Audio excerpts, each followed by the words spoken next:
But I believe that by overwhelming majority in all the Americas, you and I, in the long run, and if it be necessary, you and I will act together to protect, to defend, by every means at our command.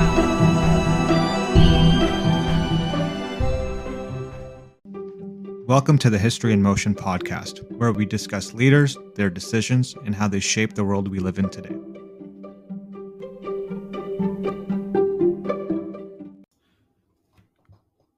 Welcome, friends, to another fascinating episode of the History in Motion podcast, the podcast that discusses leaders, decisions, and their impacts. I'm your host, and today I'm inviting you on a journey through time. Today we steer our ships towards the sun-kissed lands of Spain, a melting pot of cultures, religions, and dynasties.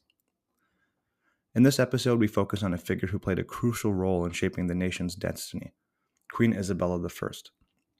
Her reign, alongside King Ferdinand II, was marked by a relentless drive to unify Spain under a single faith, leading to significant changes both within the kingdom and on the global stage. Together, they sponsored Christopher Columbus's voyage and set in motion events that ushered in the Age of Discovery. But who was Isabella, the woman behind the crown? What motivated her relentless pursuit of unity? How did her decisions echo across the corridors of time to influence our world today? In this episode, we'll journey through the palaces, battlefields, and chambers of political intrigue that marked Isabella's reign. We'll engage with scholars who shed light on her character, her policies, and the complex legacy she left behind. Whether admired or criticized, Queen Isabella's impact on history cannot be overlooked. We will explore her life from various angles, unearthing the triumphs and tragedies that shaped her rule.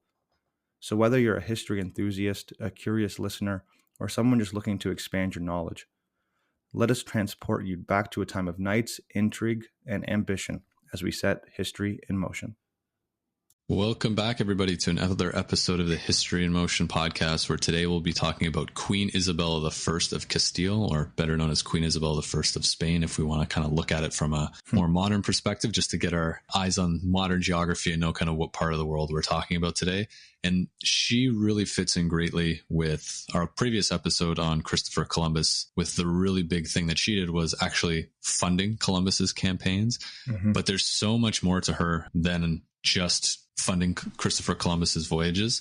And I think as we were doing our research for the last episode, we just kept reading more and more and more about her.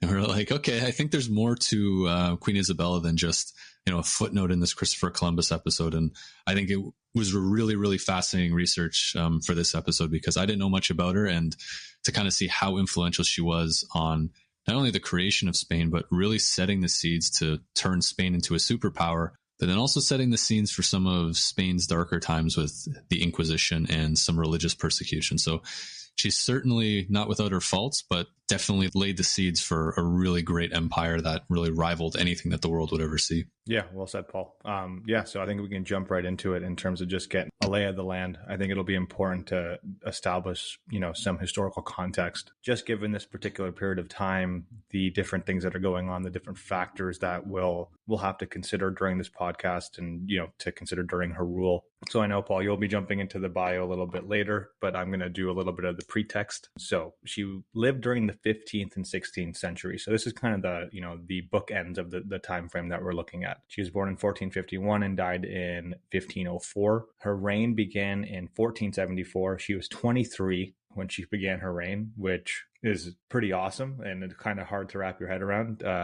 So she married Ferdinand II of Aragon, and they ruled jointly, a union that essentially did lay the foundation for the political unification of Spain under who would be their grandson, Charles V. So it's always important to get some historical context. I think this is probably one of the most interesting and probably the most challenging parts of doing history well, because it doesn't happen in isolation, and it's probably one of the more beautiful and challenging aspects of studying history. So I think it's important to start with the question, what's going on during her time? what's going on in the 15th and 16th century.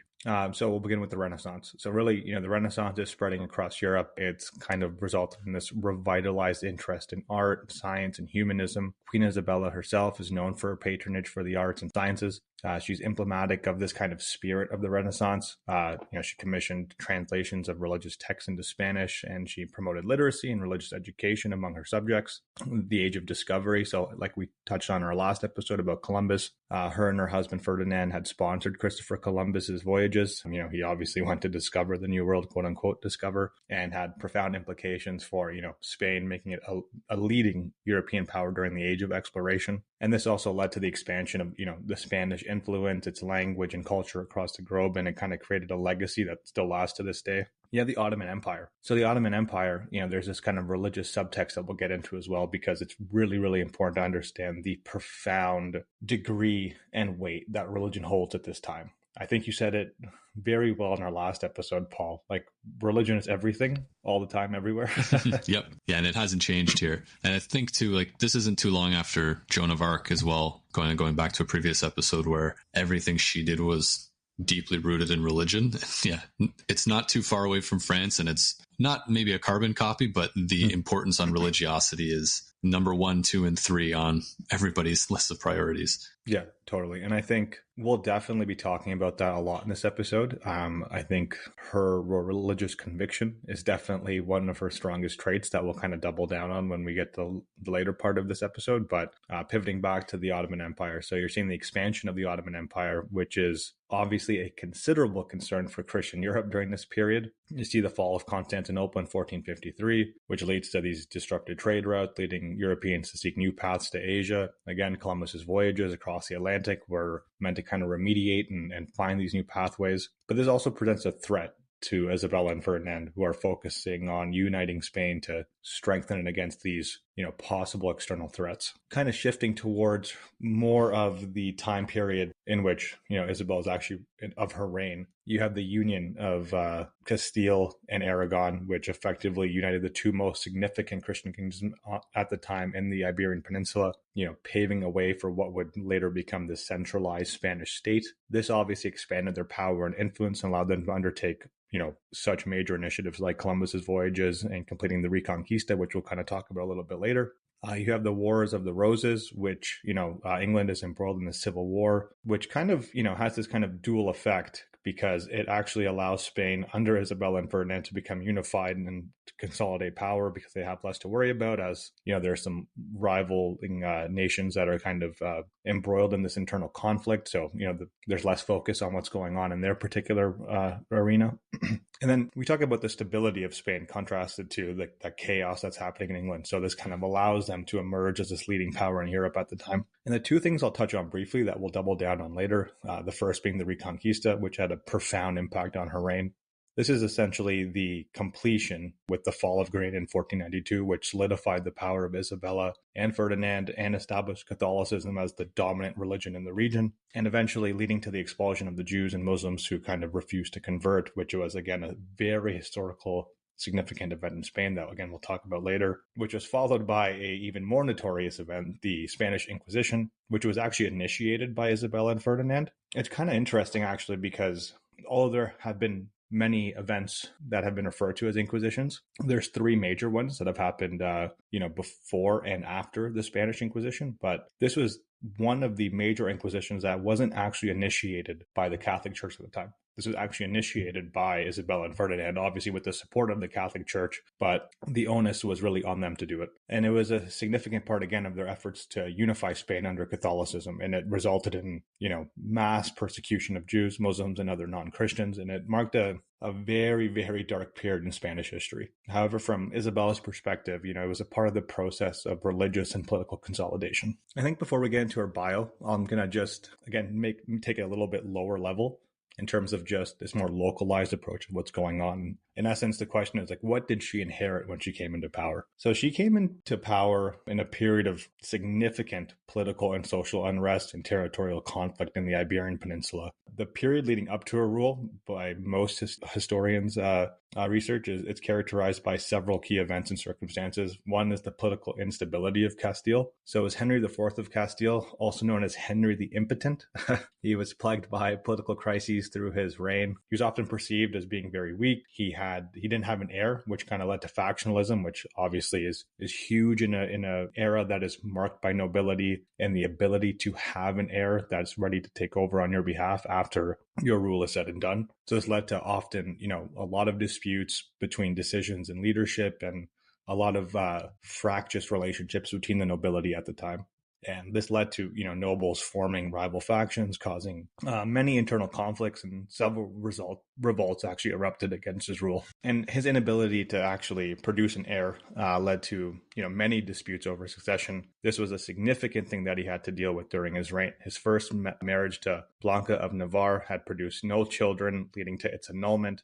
His second marriage to Joan of Portugal did produce a daughter, Joanna, but rumors swirled about her paternity due to Henry's alleged impotence. Again, these rumors caused more factions against the nobles to dispute Joanna's legitimacy and support Isabella, Henry's half-sister, as their heir instead. And in the face of this mounting pressure, he was actually forced to recognize Isabella as a successor during the Pact of the Bulls in 1468. But he later reverted to recognizing Joanna, which ultimately led to a crisis upon his death in 1474. It's interesting to see, though, you talked about the different factions and everybody saying this person's really in charge, but allegiances are changing so rapidly. If there was only one thing that everybody had in common that could unite everybody, and we talk about why religion is so important, but what a great political tool it could be in this situation. What's something everybody can get around? Is it a religious war, a religious queen, a religious king?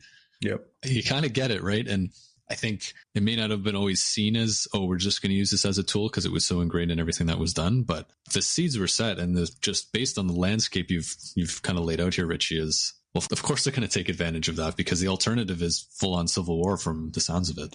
Exactly, right? Like, what else can you do at this point in time? And I think, to her credit, she's a very enterprising young woman who's able to leverage and take advantage of these gaps and factions, and really, she's got this political ingenuity where she's able to kind of traverse these gaps and position herself in a way that we'll kind of get into later. I'm sure you'll talk about it, but take advantage of these opportunities to be able to rise to power, quite quickly.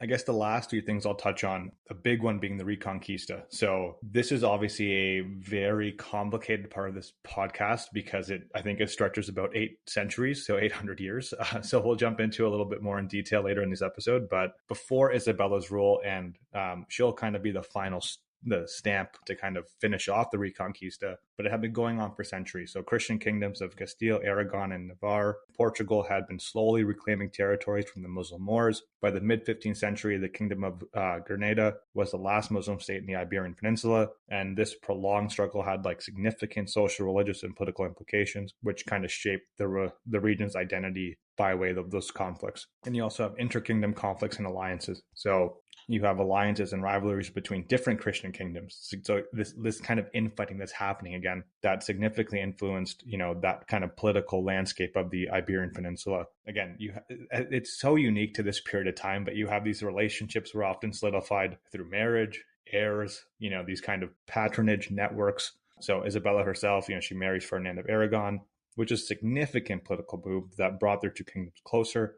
And it kind of formed that basis for the unification of Spain that would happen later. Actually, I read that it was not without controversy, this move, as Isabella had actually defied her brother's wishes to do this and had married Ferdinand in secret, which is quite enterprising and quite interesting at the same time. And lastly, economic challenges. So there was considerable economic challenges at the time. The ongoing warfare of the Reconquista, the instability and the factionalism in the monarchy, and the social tension between different religious groups. You have Christians, Jews, and Muslims within this kind of this region at the moment. They all strained the kingdom's resources. And there were significant disparities in wealth and power between the nobility and the common people. Again, this kind of narrative that we always kind of get to when we're talking about this period, which would lead to, just increasing and escalating levels of social unrest. Yeah, I think just thinking, as you were talking, I was just thinking of the Muslim and Islamic presence in the Iberian Peninsula. And I think just for our listeners' knowledge, to kind of get an idea of the scale of it before we kind of get into Isabella and why this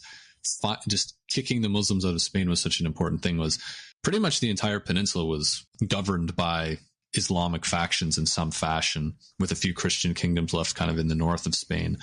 And it was always seen as this second front almost of the Islamic invasion of Christian territory. So if we look at kind of do some geography here and kind of where Spain is, you have the Moors and North Africa moving westward into Spain and then trying to get into France. And then on the east, you have a consistently shrinking Byzantine Empire where the Turks and the Ottomans are taking over. And then eventually Constantinople falls to the Turks. Yep. And now you have these two fronts, and Christianity is starting to look at itself and say, we have, lost a ton of territory. We're starting to shrink. What's next if, are the Muslims going to take Rome? Are they going to take the Vatican? Like, those are real threats that they were facing every day. So there was this kind of mentality of we need to push back. And hence we talked about Saladin and the Crusades and how there actually wasn't just a few Crusades. There was many, many, many Crusades. And even the Reconquista, you could argue, was a crusade in some fashion, being, if, crusade is a holy war, then the Reconquista is absolutely a holy war. So that's a great point. It's a great point. I'm surprised that word didn't come up more when reading about the Reconquista. Yeah. Cause we talked about this before of, Muslim crusades into Christian land and then Christian crusades into Muslim lands. I think it's just we're very fixated on if Jerusalem's not involved, it doesn't count. Yeah, exactly. I'm not sure what the formal definition is, but I think it's definitely under the umbrella term of religious war. So yeah, maybe should we bring Isabella onto the scene here before? Yeah. All right, let's do it. So I think you've mentioned, Ritchie, a lot about kind of who she is and kind of her marriage to Ferdinand and kind of her ascent, but there's some interesting things that kind of happen along the way that we'll get into some detail with. So she's born in 1451 to John II of Castile and his second wife, Isabella of Portugal. She was originally second in the line to the throne after her older brother Henry, but then she was soon relegated to third after another brother was born. So after her father dies, King Henry of Castile becomes king, and basically Isabella and her brother Alfonso are left in her care.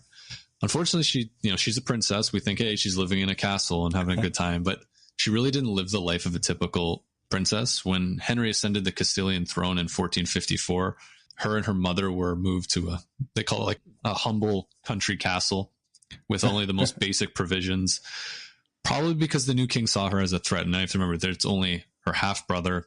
Mm-hmm. And there's, again, you've kind of touched on it, that there's all these factions kind of coming together. This is not a unified area. Nobles are looking at each other. Portugal's starting to gain some power.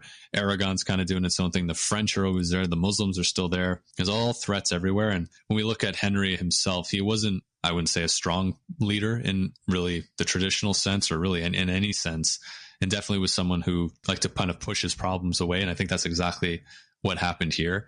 And spending all this time, basically she spending a lot of time with her mother, who I saw a quote from a historian saying, who firmly instilled the Catholic fear of God into her daughter. So again, sign of the times, but very fitting. And I have written down here, and I'm going to say it now, and I'm going to keep saying it. Religion is everything. And that's all that really matters at this point for pretty much everything that's going on. It is so important and so ingrained in everything everybody does. I think we almost take it for granted though, right? I think when people talk about this era, it's almost an afterthought in a way, because you don't realize how pervasive it is. It's so deeply entrenched that it almost seems obvious at a point. But when we're talking about it in the present day, I think it really requires us to emphasize and then re-emphasize how deeply ingrained religion is and how much of a motivator it is for most of the people we're talking about within this particular time period. For sure. And I think when we talked about Joan of Arc, and it's a great kind of parallel, is she was tried by the British, not under like some legal standpoint that we would think of today. Like, she was tried under religious law, and then her trial was thrown out because years later, because they decided that it wasn't following the religious law. So not only is it what everybody believes and how everybody identifies, it governs pretty much everything that's going on. So it's ingrained in every fabric of society. And it's, again, we're going to keep saying it is the most important thing going on at this time. So Isabella's living her life. Her living conditions do improve, and she's living in a small Spanish town. But, some would say she was a prisoner in her younger years, not being thrown in a dungeon or anything, but just very confined to a castle or to a small town that she wasn't really allowed to leave. Because Henry, like you had mentioned, he's not able to consolidate his power. And so there's a period that kind of comes up, and it's essentially a coup that I wouldn't say Isabella is the initiator of, but plays a very, very important role in this. So she's, not too happy with her brother. Her brother's been trying to force her to marry other people. She's not very happy about that. She's definitely stubborn, very strong-willed, and doesn't like to take any crap from anybody. So basically, as people around Henry are starting to realize that he's not running the country in the way that they would like, they see an opportunity and they go to Isabel, and Isabel basically allies herself with these nobles who are looking to either overthrow Henry or kind of take away some of his power, because again, they probably saw her as a figurehead and someone they could kind of latch onto and almost use in their own sense. And so there's some back and forth where her relationship with Henry is good, then it becomes really poor, and they're at each other's throats, and then it kind of gets better again. But basically, after all of that, a compromise is made where Isabella realizes that she can't take Henry out by force. It's going to be too much work. She doesn't have the army to do so. But Henry also realizes that his kingdom is under so much threat from the outside, from the inside. He can't have this mini rebellion / civil war going on. So what he ends up doing, and Isabel and him end up doing, is Isabel says, okay, you can stay in power, but you need to name me your successor. And on top of that, you can't tell me who to marry. I'm going to choose who I want to marry, because Henry was trying to marry her off in a few different ways. And again, she wasn't too happy about that. So the compromise is met. It doesn't really go well, but we'll get into that in a little bit. But I think it's important to bring Ferdinand into the scene here, because he's very, very important to the whole story of Isabella. And it is kind of a nice kind of childhood romance turned into almost like a bit of a fairy tale. And I'll get into why that is in a second. But Isabel and Ferdinand of Aragon. So we think of Castile. So I guess if you think of modern day Spain today, Castile is where Madrid is. It's the bulk of the country, kind of in the center and into the north. But then to the northeast, there's a smaller kingdom called Aragon.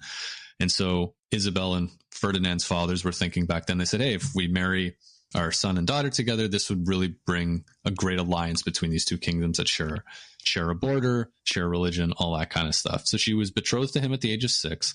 However, Aragon starts to grow a little bit more powerful, and Ferdinand's father starts to look at Castile and says, you know what, I don't think we really need to make this arrangement anymore. We're calling it off. So he didn't really need that security, but I've written down here that Isabel was single-minded and stubborn. So she was like absolutely not having this. Her brother tried to marry her off. She refused, wasn't having it. And then at the age of 17, Ferdinand snuck into Castile, disguised as a servant boy, and Isabel snuck out of her castle and moved to another small town where she was meant to meet Ferdinand. So he went across hostile territory and met up with Isabel for them to be secretly married. And I kind of like here that, she's this princess and she's waiting for her lover at a castle, and he's going through hostile territory disguised just because he loves her so much and wants to marry her. And I think that's is that not the most classic tale of a medieval, a knight crossing dangerous land to find his princess? And I just think it's funny because we see that all over, children's movies and classic. Right. Yeah. So it is a very kind of cool story. And Isabel, with her being a very strong-minded woman, she kind of likes this. She loves that, he's taking charge of his own life, and you can see why this partnership works so well together. So they do get secretly married, and with the prenuptial agreement that they will rule Spain as equals. So this is, again, a newer concept. Wow. Usually you have king and then a regent or a lady or some kind of second in command, which kind of is how it ends up being, with Isabel being kind of definitely if you had to rank them, kind of 1A and 1B.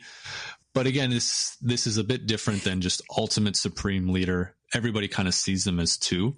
And so the added bonus of all of this is, with them getting married, Castile and Aragon are now on the path to becoming combined. So we say Spain a lot throughout this episode, and it wasn't technically Spain quite yet.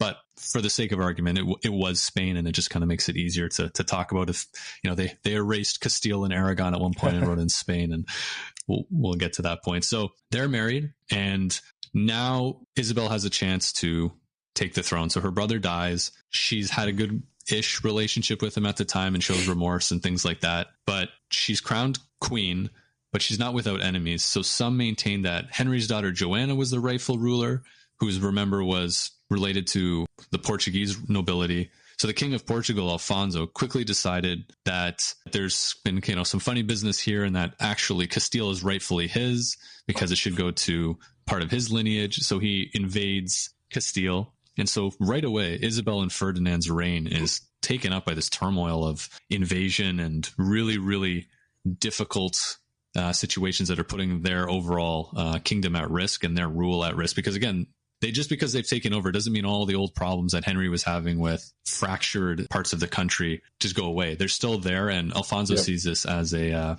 big opportunity. So Ferdinand was fighting in Spain when Isabel became queen. He comes back to Castile, and he's actually quite upset with Isabel, which I thought was a bit interesting. He kind of takes the traditional approach and says, "How dare you declare yourself queen? I thought we were going to do this together. I thought we were going to do this as equals." And this is a very important thing, is women as queens, that didn't really happen. This is the very, very first. So when we think back at this time period, there's so many great queens that come up in England and in France and in, Austria and all these places. But Isabel's really the first. She's the first that, people look up to and go, okay, you are our monarch, our leader, and you are our queen. And again, we don't really see that. So Ferdinand's he's a little put off by this, thinking maybe not that he was going to be king, but you've declared yourself queen. Kind of emasculating to him a little bit, but also what are people going to think? We can't have a queen in charge. What is going to happen? But we find this in history when some sort of, if it's a gender norm or a societal norm is broken, it takes a very extraordinary person to step into that. Right. Yep. And so that's what Isabella is. And so Ferdinand's very furious. And what does she say to him? She says, okay, look, definitely I'm the queen, but we're going to rule as equals. And so everything that she did, she said, everything is going to be signed Isabel and Ferdinand. And we're going to, every time I mention decisions that are being made, it's not going to be Queen Isabella made this. It's Isabella and Ferdinand have decided this and that. And Ferdinand, he's a smart guy. He sees the situation that he's in, and he agrees with it and kind of comes together. And then for the rest of their reign, they reign as equals and kind of move along. But with everybody knowing that Isabella is the true kind of linchpin that's keeping it all together. It's fascinating though, right? Like that level of diplomatic and political intelligence to kind of frame it in a way where it's like, no, it's we're one and the same. Isabel and Ferdinand, like a very small, minor kind of caveat to monarchical rule to one, appease Ferdinand. But at the same time, like, what is she really giving up doing that? Nothing, really, right? It's like, brilliant, isn't it? It's brilliant, yeah. Yeah. And I guess it takes it really is like the first, not the first, but one of the few times you see a true union of two people leading a country. You kind of step back of, a queen and then almost like a figurehead as you're there to produce offspring, or you're there to do something else, where we really see where you're there to fight the wars and that's it. Sure. Yeah. This is a true union of kind of leaders. So speaking of fighting wars, they have an invasion from Portugal to deal with. So they are able to push Alfonso back into Portugal. It takes some time to do so, but eventually they get him out. They clean up kind of some of the infighting that's going on, and they're starting to get a little bit more of a hold on power. And so Isabel, she looks at her kingdom and she says, oh my goodness, this is a complete disaster of a place right now. Henry ruled it horribly, and she's got to start bringing a bunch of different things together to get the country moving again. So the very first thing she does is crack down on crime. So there was essentially no justice system. There was no police force, nothing. So murder, rape, robbery, name all the crimes you want to, would essentially go unpunished.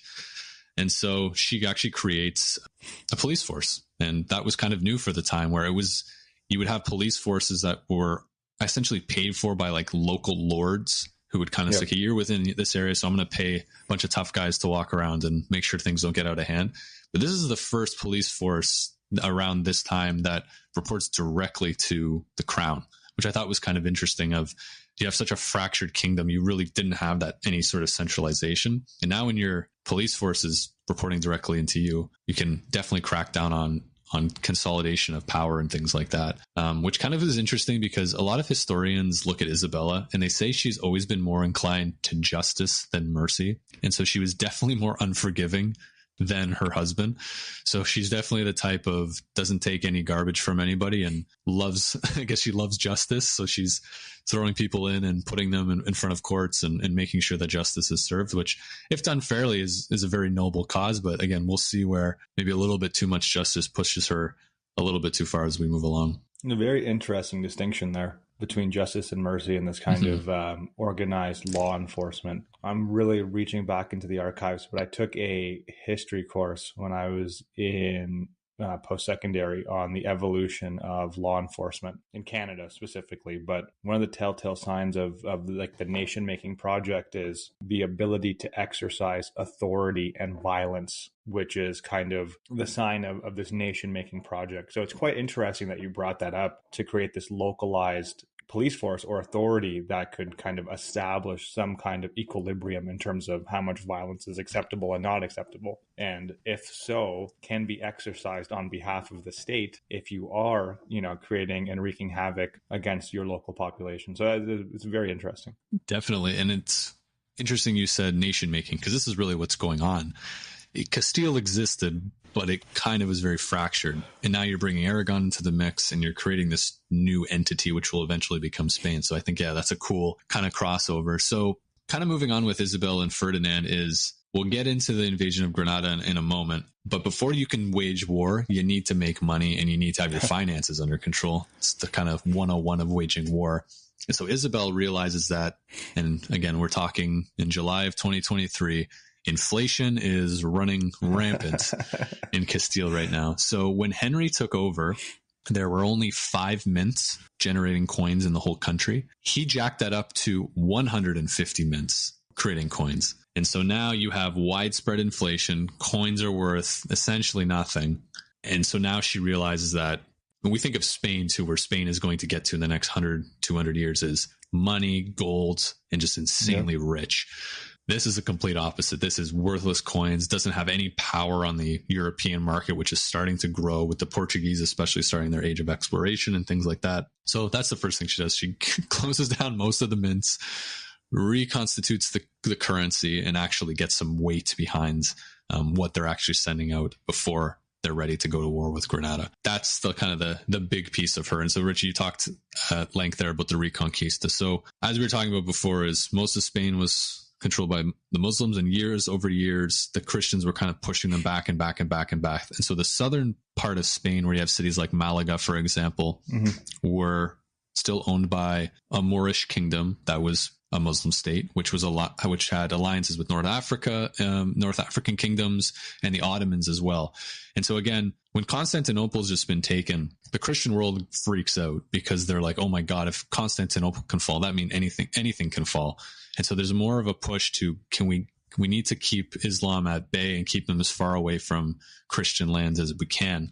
Yep. And so they see this kingdom of Granada as a perfect opportunity to just unite Iberia under Christianity or Catholicism and really just kind of create that buffer as best they can. So it takes them almost 10 years to do so.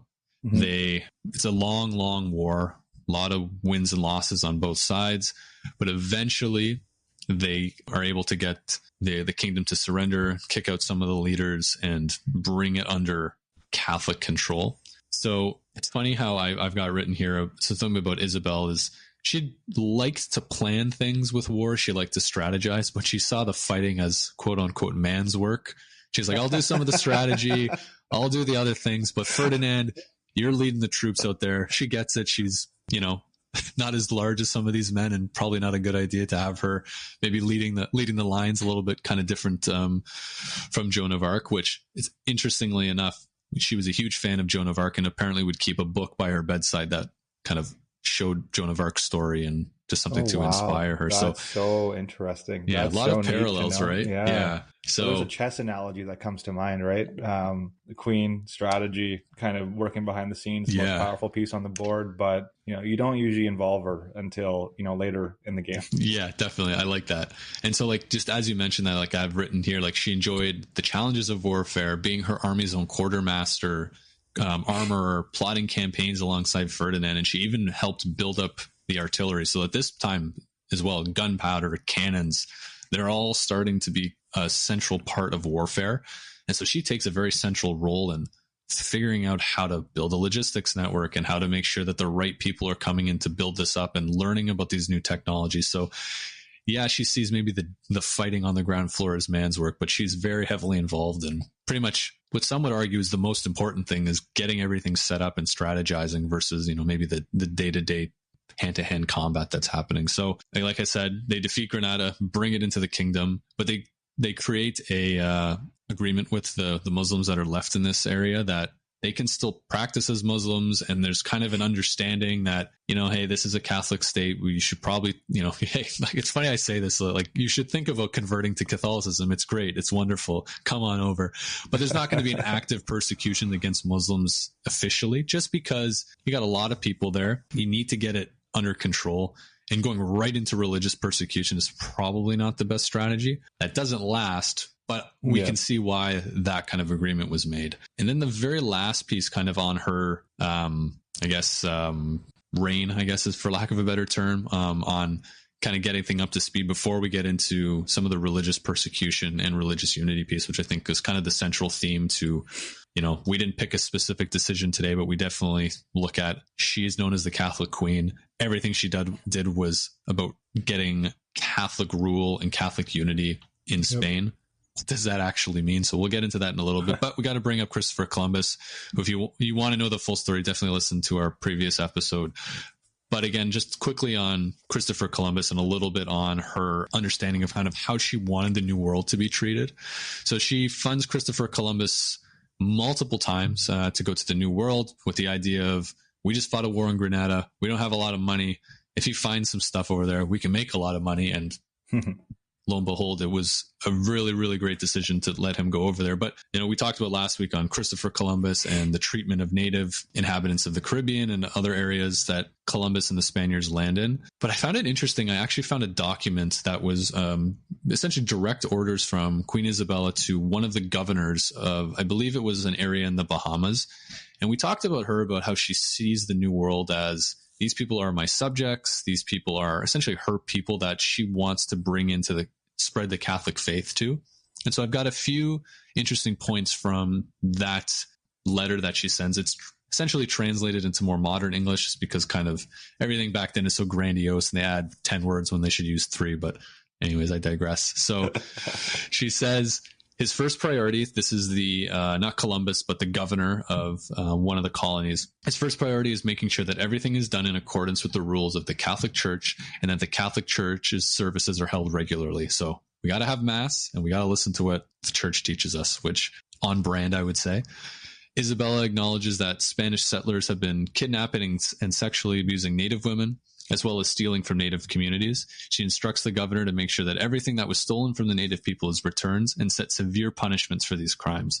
She also requires that if a Spanish settler wants to marry a native woman, the woman must be equally willing and cannot be forced. So she really has this maternal kind of feeling, right? Of, these are my people. They are our equals. I want them to all be part of this kingdom. Stop messing around with everybody. And it's very, very, we could see last week on how difficult it is when you send a bunch of men, they're on sea for a long time. You don't really have any great governors over there. All, craziness can break out. So that's one thing. And then the last thing she says that was interesting was, says Isabella believes that if people of diverse religions are allowed in the colony, it will interfere with the conversion of native people to the Catholic Church. She instructs the governor to ban Muslims, Jews, heretics, and others. The only exception to the rule is enslaved people, who are Black Africans in this case, whose beliefs are considered irrelevant. And so I'm not exactly sure why she has this view of African people as, not her subjects in the same way. I guess they've come into this world as slaves versus we've gone to their land and we have a responsibility to them. It's kind of a weird how she can see one group as, these are my people and I don't do anything to harm them, teach them the ways of God, versus, oh, the Portuguese sold us some slaves, or some slave traders in Africa sold us these slaves. Oh, they're irrelevant, so they're slaves, so it doesn't really matter. A conversation for a different day.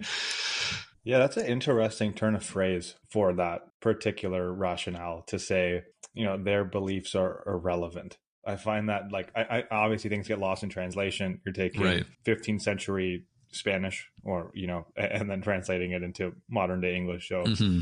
I wonder why that particular word was chosen from a translation perspective. But Mm-hmm. yeah, the word irrelevant really, brings up a lot of question marks as to what is going on socially or politically or just like culturally for her to kind of see them in that light, especially their belief system, when she seems to have so much maternal and almost like progressive energy for Mm-hmm. bringing these, new indigenous groups under the umbrella of Catholicism.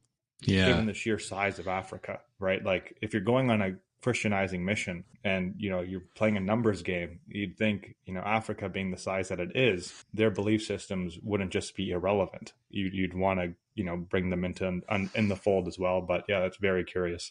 Yeah, it's just something I can speculate on, and I'm sure someone's looked into this out there, but I do wonder if the classification of these people were brought in as slaves, that there's just something that clicks in the mind of they're slaves, they're not free people. Yep. Therefore, that is a huge status jump. We don't even it's almost below, this is the bottom rung, and there's really no way to come up from there. And yep. Yeah, it's an interesting one, but we'll get into a little bit now of just her religious unity and persecution, and Ferdinand's involved in this as well. And then Ritchie, I think we can jump into the Inquisition a little bit, because I think there's a lot of interesting stuff there. So like I mentioned before, Isabella and Ferdinand are known as the Catholic monarchs. So they moved to make Spain a fully Catholic kingdom, or Castile and Aragon, we should say. The first step was expelling all Jews from Spain about 3 months after they took Granada. So you had the choice: convert to Catholicism or get out. Some converted to Catholicism, but a lot of them left. And so this was very much knock on the door. What are you doing? Are you leaving? Mm-hmm. Are you converting? And the thing is, when they converted, it wasn't like, oh, welcome to the team. You're one of us now. And with all the rights and privileges that a majority at this time would get, they were actually, these converts were put almost at the bottom rung, and they were almost seen as, oh, okay, well, you just converted just to save your skin. We don't really trust you. How can you trust somebody like that? So again, it's a lose-lose for the Jewish folk involved here, because you're leaving a place you may have called home for generations, and even if you stay, it's not like things are going to work out well for you anyways. Very pleasant, relatively speaking. Yeah. And so, like anything, when you kick a giant group out of a country, there's a huge economic impact that's going to have. There's a lot of Jewish people here who own businesses, putting money into the economy, all of those sort of things. And so the economy had to kind of dip for a little bit until they could kind of bring it back up, because you just kicked out a bunch of people, and people pay taxes and all of these sort of things. So definitely wasn't, I think, a great decision from an economic standpoint. But again, we have to think, why would someone do this? You have not a great hold on power. There's one thing you can unify everybody with. And if everybody is Catholic, everybody's following, God's word, as Isabel would probably put it at the time, it makes sense from her mindset, just because it's so singularly focused, and it's not out of the realm of possibility at that time. And then it's followed up 7 years later, where the Muslims who are still living in the province of Granada now actually rebel, trying to bring their kingdom back.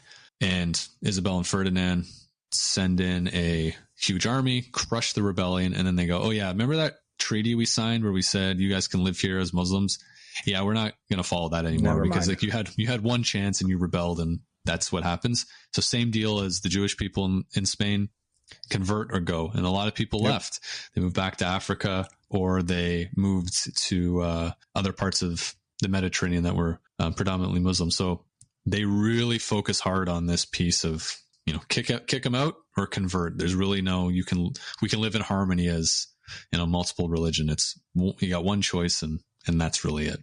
Which it's interesting, though, right? I think again, you just see the pervasiveness and religious conviction come in again and again and again. And sometimes it's difficult to put yourself in the shoes of the people that we talk about, not just because they lived centuries ago, but we live in a world where religion is becoming, less and less entrenched in the social fabric. And sometimes I find when we're doing our research and we're having these discussions, I find it very difficult to put myself in the mindset of someone with such ardent religious conviction. And what I'm gleaning from this conversation, I'm sure you're gleaning the same thing, is that her religious conviction is probably one of, the greatest degrees of conviction that we've probably talked about in our podcast up to this point, maybe even rivaling that of Joan of Arc in terms of how powerful and how much of a motivating factor it is for Queen Isabella. Yeah, there's nothing, like I said before, it's priority 1, 2, and 3 for her. Yeah, well said. Yeah, again, it's difficult in the sense of putting it into a modern context, but if you just flip the switch and you look at kind of two things. One, it's you're born into this, and it's you just think that religion is everything that kind of brings you together as a group. That's so important to anybody, gives you a sense of identity and unity. And two is a political tool that we kind of talked about before, is how do you bring together something that's fractured? You can use religion because it's the easiest thing to point to, because there isn't this sense of race maybe as much as we would see it today. Religion is the thing. Like, they almost don't care. It's like, oh, you look differently or you come from a different family, but you've been a Catholic this whole time. Okay, cool. You're on our team.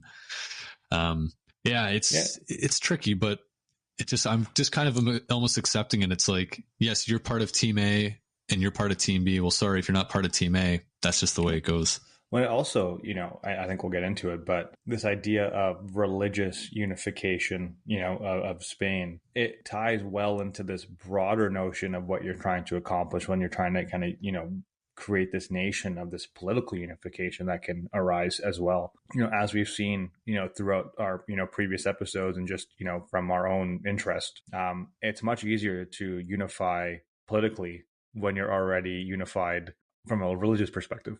Definitely. Yeah. And it's like, you think of how many different, rebellions and different things that come up over time of, oh, well, we're part of this minority religion and we're going to rally around that.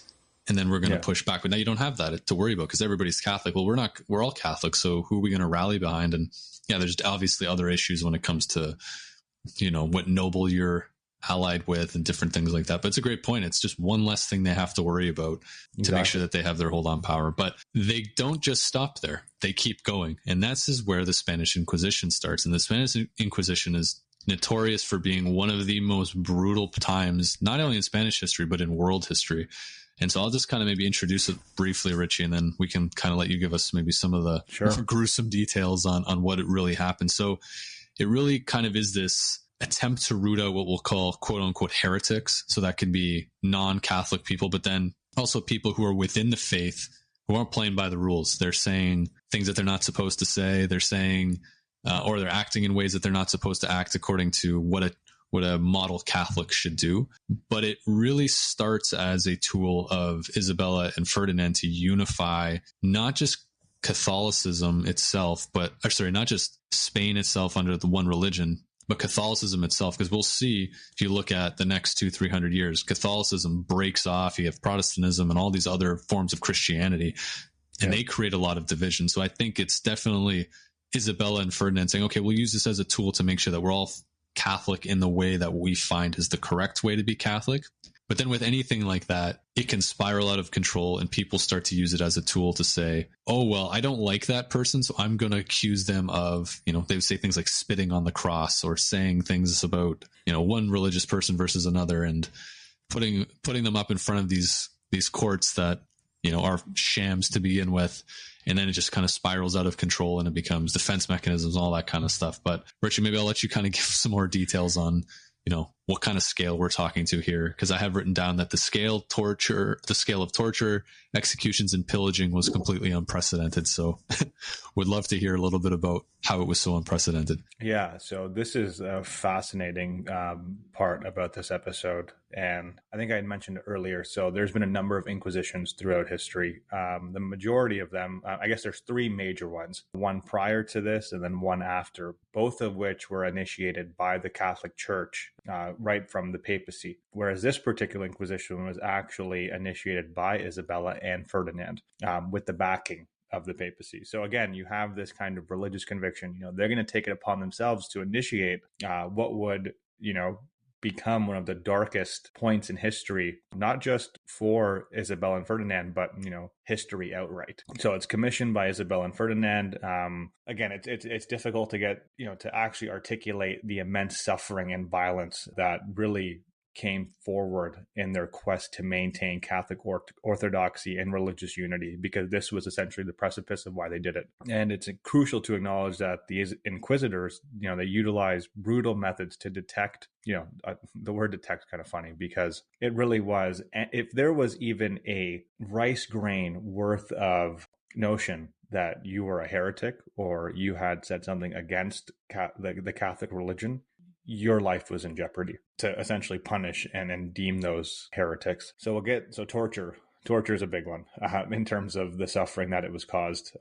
So it's kind of a notorious thing, because it's one of the first things I think about when I think about the Inquisition. It's just the use of torture. So they believed essentially, via torture, that the inquisitors could leverage the human body, could be broken in order to save the soul. So various forms of physical torment were applied, including strappado, which is where a person's hands are tied behind their back and they are lifted off the ground by a rope tied to their wrists, dislocating their shoulders, the rack, which stretched the body, and waterboarding. So it wasn't necessarily intended as a punishment, but as a means to get confession. And it was usually applied when there was a significant evidence against the accused. So it's interesting that they would use probably some of the most horrendous torture methods when evidence was quite strongly in the favor, for this particular person being a heretic.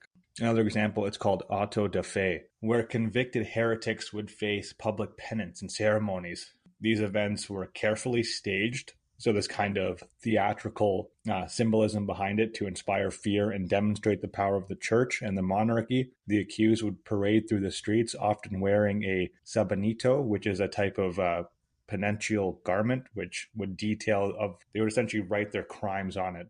And then afterwards, they would get executed. And then obviously, just straightforward executions. Heretics who refused to recant or relapsed or were deemed guilty of serious offenses were executed, usually by burning at the stake. These executions often took place during those public ceremonies and were attended by large crowds. Confiscation of property. So beyond physical violence, the Inquisition, they inflicted economic suffering. So if you were deemed a heretic, your property would be confiscated. So, they would bring financial ruin to you and your family.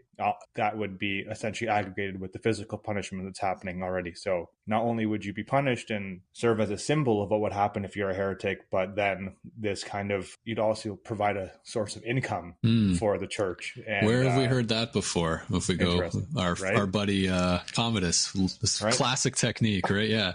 History repeats itself. Oh yeah. And then the expulsion. So this is obviously one of the mainstays and staples of this particular Inquisition. So it's called the Alhambra Decree, which was issued in 1492. It was issued by Isabella and Ferdinand, and essentially ordered the expulsion of practicing Jews from the kingdoms of Castile and Aragon. So the estimates estimate anywhere from 130 to 800,000 practicing Jews were displaced, which resulted obviously in significant hardship. Entire communities were uprooted. And in the early 16th century, a similar fate was met by the Moriscos Muslims, who had already converted to Christianity, because there was a sentiment that these quote unquote conversos were actually just lying, right? They at face value were saying, yes, we've converted to Christianity, we are Catholic. But if there was any sense that you were actually practicing, your chosen belief system or religion behind the scenes, that was more than enough to, get you expelled from those regions. It's interesting you talk about this, they're faking it or they haven't really confessed to their crimes or whatever that might be. And I think it's interesting with just my knowledge of the Catholic faith, and there's a big piece on confessing your sins, you go to confession, those sort of things. But this is just, if the dial's on 4 or 5 when you go to a regular confession, it's dialed all the way up to 11, where it's like, it's not just good enough that we know you're guilty. You need to know you're guilty to, like you were saying, save your soul, make sure that, within God's eyes. But then it just opens the door for a bunch of psychopaths to start torturing people as well. So it's it's an odd piece of like, yes, you should confess your sins and make sure that, you live up to the things that you've done that are bad, but then it's now become this tool. And again, a bunch of psychopaths with torture devices. Like, what do you think is going to happen? So yeah, I don't know. It's just an odd kind of twisting of, a very basic core tenet, which again, hey, speak to the things, admit the things that you did wrong and learn from them, versus admit them while we're breaking your shoulders in half and like, haha, we got doing them. this to save you. Yes, Right? exactly. We're doing you a this to save favor. you. Yeah. We're torturing to save you, because by breaking the body, we will save the soul. Isn't that interesting though, when you think about how it's almost like compassionate in a sense? It is this kind of weird juxtaposition, Yeah. right? Yeah. Yeah, like I'm doing this out of love for you to get you into heaven. Exactly. But Yeah. I'm doing some of the most sinister things you could possibly think of. It's just even odd with, how, like, yeah. even with the decree, right? Like, there's some weird nuances there, which I thought were fascinating. So this edict would essentially expel Jews from Right. Castile and Aragon. They were allowed to take their belongings, but except for gold, silver, or minted money, or any things prohibited by the laws of our kingdom. If they were caught leaving with their, valuable assets, they would be punished by death. And this decree remained in effect for over 350 years, which I did not know. Didn't know it was that long. That's insane. I just always love this, though. It's like there's always this financial element to all of these decrees. It's like, yes, we need to unify our country and we need quick money because the last guy made our currency almost worthless. Right? So yeah, leave your gold. We'll save you, but make sure you don't take anything valuable with you. Yeah. Okay. Yeah, maybe just like the last thing, and I think we've kind of touched around it a little bit, but in terms of like the psychological trauma of being, quote unquote, heretical at this point in time, or even just the fear of being accused, right? The stress of the trials, witnessing these public executions.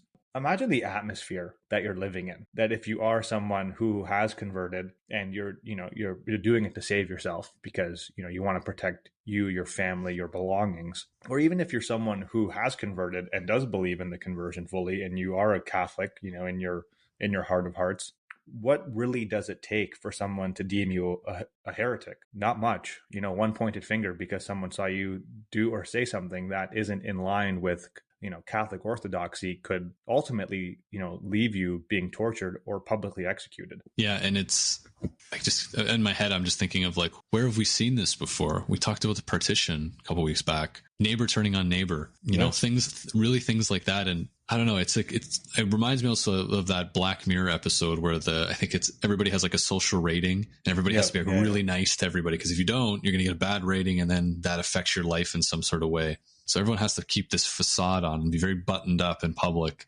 And then not even if you're doing everything perfectly, all it takes is someone to see you like, I run a bakery and this other guy runs a bakery, but he's doing a little bit better than me. But if I can find a way to take down his business by making up some crazy rumor about him and a bunch of psychopaths with torture devices come running in, they're like, we'll take it. The opportunity, right? They're biting at the bit to take advantage of this. Mm-hmm.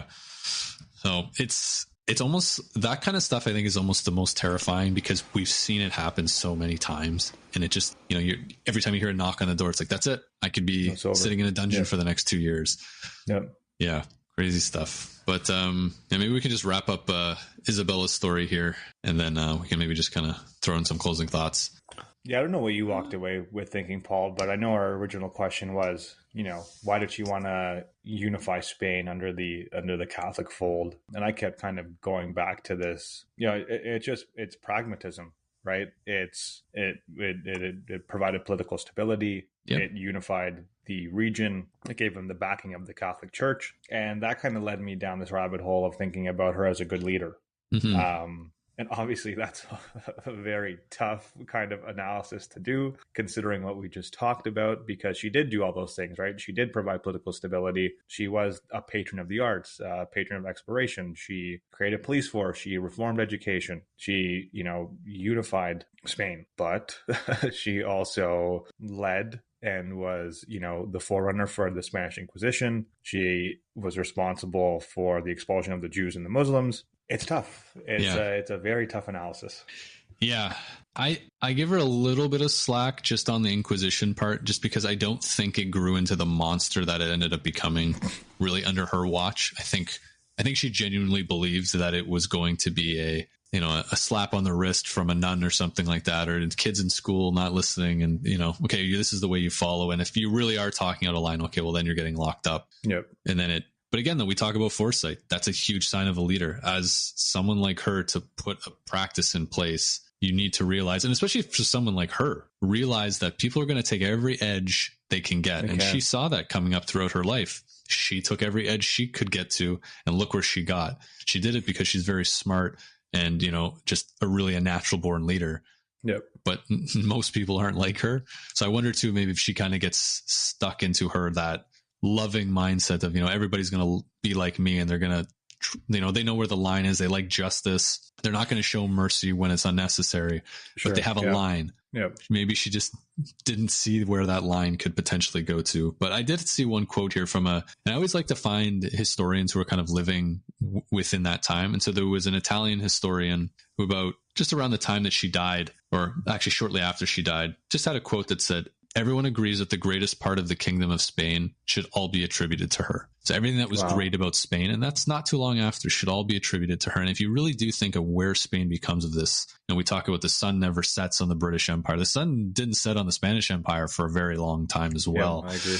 Yep. For better or for worse. But again, Spain was this fractured kingdom that really didn't have any power on the world stage, to becoming, England, Spain, France. That was really it for a long, long time. If you look at the Caribbean and you look at the Americas and Asia and all of these places, there's really 3 countries that are showing up, the Dutch to a lesser extent.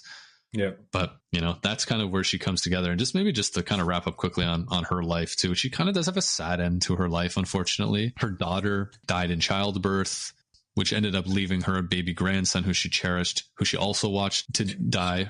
All of her daughters were sent abroad. One of them is actually Catherine of Aragon, who's one of King Henry VIII's wives. I think actually her granddaughter was Catherine of Aragon. One of her daughters, who was known as Joanna the Mad, fought with her mother and looked to turn Castile over to her husband, who was named Philip the Handsome. So I think we all look up some pictures of him to see if the name is aptly put there. So just like a lot of just death around her, family issues. She lost her son at the age of 19, like just a lot of things. And she got pretty sick after that, and some say she kind of died of a broken heart, unfortunately. So Ferdinand was still alive and ended up living after her, but it is kind of a sad end to her life of just someone who's so powerful and so kind of, has that maternal vibe to her, and just you can see that love coming out of her of, hey, like, when we go to the Americas, we treat people like her subjects. There's that loving piece to see her own children and grandchildren either lose that relationship with them or flat out just die. It's kind of sad for her, and you can kind of feel a lot of the pain that she would have felt as a mother and a grandmother. But yeah, so she ends up passing away. Obviously they didn't know what cancer was at the time, but there was kind of some conversation that she had like kind of tumors and stuff growing. So people kind of chalk it up to being cancer. But I think, to kind of come away with, and to kind of go back to your previous question, Ritchie, and kind of coming away with it here, I think when we look at Isabella, definitely someone who falls into the camp of, I wouldn't say a model leader, pretty close though, definitely to be able to take the advantages. Fortune favors the bold, those sort of things come up. 100%. Yep. I just think, a little bit of that foresight, I don't think she quite had, partially maybe because she didn't really have that upbringing that a lot of these other great leaders have. Like, she wasn't by her father's side or her mother's side while they were governing the country to really see how things can progress. She was kind of thrown into it at a young age, did very well, but maybe didn't have a little bit of that foresight. So that would be like, I think you're right. Like, that's the only piece that I would say of, maybe if there's a knock on her, but, to bring Spain to lay the seeds and lay the foundation for what Spain ended up becoming. Like, your influence can't be any higher really than that as a Spanish monarch. Yeah, no, I totally agree. I think based on what her objective was in terms of the unification of Spain, making sure that happened, bringing political stability and kind of laying the foundation of what Spain would become, it's hard to argue against her effectiveness in any meaningful way. Yeah, and whether religiosity, which probably helped keep everything together as long as it did, that was her goal. She accomplished it. Some hiccups along the way, but hey, she set out to do something and she did it, which I think is always impressive, sticking to that goal, single-minded in some sense. So yeah, I think it was a cool one to do. And definitely Isabella, I think, is definitely someone who I'm definitely going to revisit at another time, just to I'd like to learn a little bit more about her. And I think we made it through this time period, which is always challenging. So I think pat on the back for that.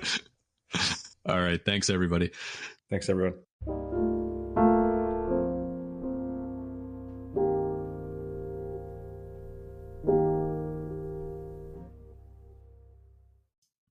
Thank you for listening to today's episode of the History in Motion podcast. If you enjoyed our journey through time, please subscribe, rate us, and share the podcast with friends. Your support helps keep history alive. Until next time.